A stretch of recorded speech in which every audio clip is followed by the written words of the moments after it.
Imagine being so skilled at 15 that you can break into NASA's systems and force them to shut down for 3 weeks. That's exactly what Jonathan James did in 1999 when he hacked into the Marshall Space Flight Center and downloaded source code worth $1.7 million. This wasn't just some minor security breach. The code James stole controlled critical environmental systems on the International Space Station. Temperature, humidity, life support. NASA had to spend $41,000 in emergency repairs while astronauts orbited above, vulnerable to a teenager sitting at his bedroom computer in Miami. The teenage prodigy. What do you picture when you think of a 15-year-old boy? Skateboarding? Video games? Probably not the ability and will to hack into a government institution. Born in 1983 and raised in Miami, Florida, Jonathan James possessed a very generic set of names, but was also born into a new generation. Millennial, yes, but more importantly, one with the internet. It's said that 1983, the very year of James's birth, was the internet's own birthday. James was born into the first moment where someone could become a true digital native. From an early age, James displayed an uncanny ability to understand computational thinking. While his classmates were still figuring out how to navigate Windows 95, he was already exploring the architecture beneath the interface. His bedroom was filled with computer parts, programming manuals, and notebooks filled with code. By age 12, he had taught himself basic programming and the intricate details of network security, knowledge that typically required college degrees and years of professional experience. Not for this digital native, though. His father, also a programmer, Robert James, is quoted reporting that he became concerned by just how much time his son Jonathan was spending in the digital world. Since age 6, Jonathan would use his father's computer to play video games, sometimes through sleepless nights. A true obsession at such a young age. Jonathan's parents recognized that this behavior was unhealthy, so Robert put in place programmed parental controls to limit Jonathan's access, but, quote, he always found some workaround, end quote, his father would later remark. And as a pilot might fondly recall their first flight of a remote-controlled toy, this could be equivalently called Jonathan James's first hack. Alas, Robert didn't just give up, and by age 13, Jonathan was banned from utilizing his PC altogether, as it was affecting his studies. But Jonathan's computer obsession remained, and set him at a crossroads of life paths. See, when you're one who possesses this intuition about computers, there are 2 ways you can generally go. You either start building programs and applications, or you start learning how to break and exploit them. I'll let you guess which path old Johnny Jim picked. In response to the ban, he apparently ran away from home, hacked the systems at his school, and manipulated his bad scores to be good, and then returned with proof that his family was mistaken. It must have been a successful ruse because this was around the same time he managed to adopt a new name in the digital world. As his confidence grew alongside his technical abilities, Jonathan created an alter ego, Comrade, with the first O being a 0. Perhaps a rebellious reference to those that should have been his sworn enemy as an American, the then USSR. Behind this alias, he began methodically working his way through increasingly complex systems. The initial school networks led to local businesses, which led to regional telecommunications infrastructure, and eventually AT&T. When he successfully penetrated AT&T's Bell South systems, gaining access to internal tools used for managing telecommunications networks across the southern eastern United States, security experts were baffled by the sophistication of the breach, but only learned of its existence when Comrade contacted them under the alias and confessed. There's no mention in sources of an arrest here, and I speculate they made no effort to find Comrade's identity, because Jonathan didn't use his breach to do anything further. He made 0 financial gains from this attack. To him, it seemed just a challenge, and really, he did little harm. Emboldened, however, this attitude and lack of consequence wouldn't last. Breaking into the final frontier. Jonathan James, hungry for more challenges to his intuition about computers, began scanning the internet for servers that had imperfect firewalls that could be bypassed to gain access. He found one such server in Huntsville, Alabama, and promptly installed malware that would keep him in there, scanning for more vulnerabilities. What he eventually discovered was that this particular server belonged to NASA at the Marshall Space Center, where the government-operated space agency designed and tested rocket engines and communication systems for the International Space Station. Jonathan doesn't seem to have gone in with a plan, but just kept scanning for vulnerabilities, elevating his access privileges, and eventually gaining access to the software that monitored and regulated temperature on the ISS. Still no major harm done, right? Well, it could have been. That software was classified and was apparently worth around $1.7 million. Not that Jonathan had plans to sell it, but having such a major compromise being decided by a teenager isn't a good look for a government agency. It was at this point where the higher vigilance of government institutions compared to telecommunications companies came into play. James's infiltration was discovered, and keeping that $1.7 million number in mind, NASA disconnected the compromised servers pending an investigation. Not before James downloaded that $1.7 million software, however. The financial impact, even excluding that software, was approximately $41,000, a fraction of what the breach could have cost in operational capability. During those weeks, engineers worked relentlessly to understand how and who had breached their fortress, but theirs wasn't the only one. Using similar methods, James also accessed the systems of the Defense Threat Reduction Agency, DTRA, responsible for monitoring for threats to the US, like the launch of ICBMs.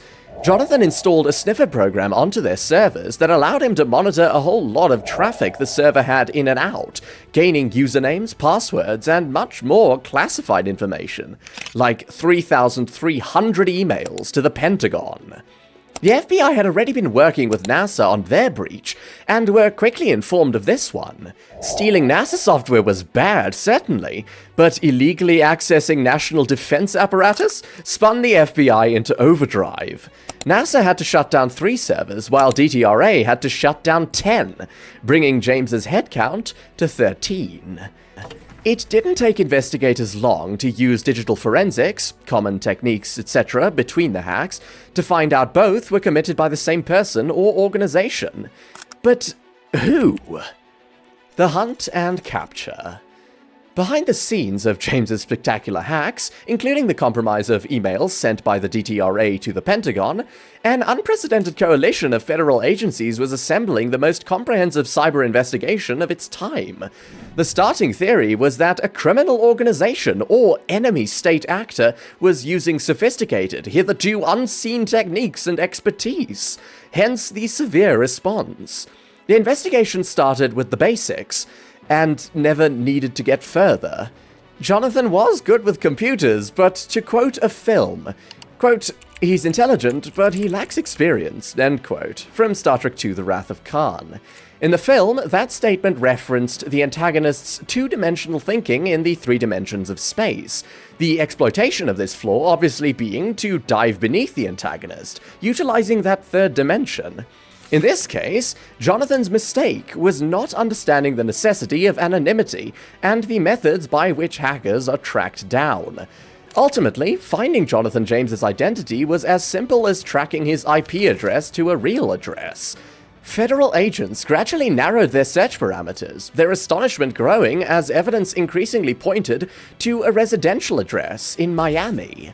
The investigation that ultimately brought down America's most notorious teenage hacker had the combined expertise of the FBI, NASA's own security teams, and Department of Defense cyber specialists working in concert.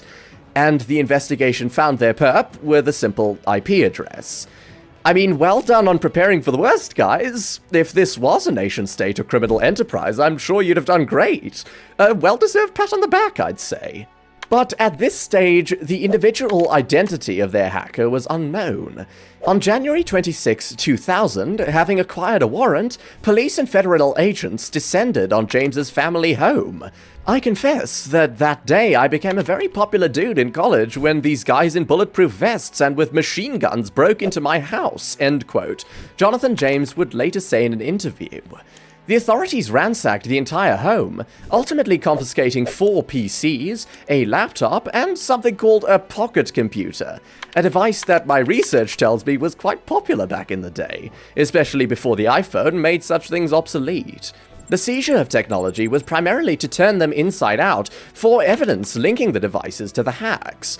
And I would have liked to have been in that room, watching the looks on these investigators' faces as the thought of criminal organizations disappeared as they found evidence of the hack on the computer of this 16-year-old high school student. During initial questioning, James denied any involvement in the attacks, but as investigators presented the overwhelming technical evidence they'd gathered, his stance shifted dramatically. James eventually made the decision to cooperate fully with authorities. But news that Jonathan James had been arrested for hacking the government spread quickly, first through his school, but eventually through to the media. Being the unrestrained scandal addicts that they are, they practically foamed at the mouth as they fought tooth and nail to interview James. The narrative constructed, which happened to be the truth on this occasion, was that the government was largely responsible, that they didn't take their own security seriously, an obvious conclusion considering the ease with which James executed his hacks. Publicly, this would do much to help the prospect of a jury trial, but really this was a cherry on the icing on the cake. Keeping in mind that James had made no effort to sell that $1.7 million NASA program, that he'd not deleted any files or compromised computers, had done nothing to damage any defense infrastructure or hinder operations in any way, James was rightfully treated gently. James received a comparatively lenient sentence as a juvenile offender, but one that still made history. He became the first juvenile in United States history to be incarcerated for cybercrime, serving just 6 months in a detention facility. Frankly, I think they should have thanked him. He'd exposed to everyone just how useless the government was at that stage at protecting itself from cyber threats. If he hadn't shown them, then who knows? Maybe that coalition would have had their criminal enterprise or enemy nation state after all. As it stands, they dodged a bullet, and James helped them to do it. Conclusion. Content warnings for the following: suicide, suicidal ideation, depression. If any of these triggers are relevant to you, then you might want to skip this bit. You won't have missed too much. But what became of the 15-year-old who infiltrated America's most secure networks? Tragically, Jonathan James's story ended far too soon. In 2008, at just 24 years old, he took his own life. In a separate investigation into a major hacking group in 2007, led by Albert Gonzalez, some of James's work colleagues were apparently implicated, tangentially linking James to the operation. Due to his notoriety in the hacking world for his crimes, for which he already served 6 months, a microscope was quickly put over him. A raid on James's brothers' and girlfriend's homes revealed a gun in James's possession, along with a suicide note from a previous attempt. James was apparently suffering from severe depression, and when someone is in such a state, it's not difficult to be brought back to that place of suicidal ideation. This unjust scrutiny was enough. Jonathan James was cleared of any guilt regarding the hacker group, but not before he was found dead in his home on May 18, 2008, from a self-inflicted wounds, with a final suicide note. I'm not going to patronize you by saying James was a prodigy and net good for the world gone too soon. Even if he wasn't, it would still be tragic. People in this headspace often feel their lives are worthless. James's passing wasn't tragic because he justified his existence through skills with computers and celebrity. It's just tragic, plain and simple. If you feel you yourself are in a similar situation, I'll end this video with the following. In the USA, 988 is the number for the National Suicide and Crisis Lifeline. The Trevor Project is catered specifically to LGBTQ+ youth. Their number is 1-866-488-7386. You can also text START to 678-678. In the UK, you can find the National Suicide Prevention Helpline at 0800 689 5652. I hope more will be placed in the description of the video, or a pinned comment. As the writer/voice actor, I have no control over that. But, see you in the next one.